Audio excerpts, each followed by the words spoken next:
بلکہ قرآن نے کہا کہ مصیبت آنے پہ کیا پڑھے، انا للہ و انا الیہ راجعون۔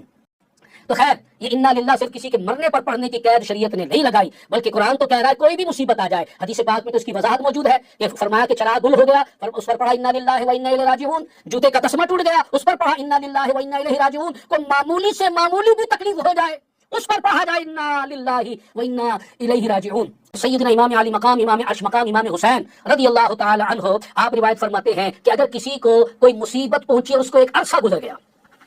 اور ایک دوسری حدیث پاک میں 40 سال تک کا لفظ آیا ہے کہ اگر کسی مصیبت کو آئے 40 سال گزر گئے، ایک عرصہ گزر گیا، اور بندہ ایک عرصہ گزرنے کے بعد اسے مصیبت آئی، اس کی والدہ کا انتقال ہو گیا، والد صاحب رحلت کر گئے، کوئی مصیبت آئی تھی، بچہ فوت ہو گیا تھا، بچہ چھت سے گر پڑا تھا، دکان کو آگ لگ گئی تھی، کوئی ایکسیڈنٹ ہو گیا تھا، کوئی بیماری لاحق ہو گئی تھی، اس طرح اور کوئی بھی مصیبت، پریشانی، بیماری، رنج و غم، دکھ درد جو اس کو زندگی میں ملا وہ یاد آ گیا، ابھی تو نہیں ملا، ملا تو سال پہلے تھا، 10 سال پہلے تھا، 5 سال پہلے تھا، 40 سال پہلے ملا تھا، لیکن یاد اب آیا، اب یاد آنے پر اگر وہ پڑھے انا للہ و انا الیہ راجعون، تو حدیث پاک میں بیان فرمایا اللہ تبارک و تعالی اس مصیبت پر صبر کرنے کا ثواب اسے اب پھر عطا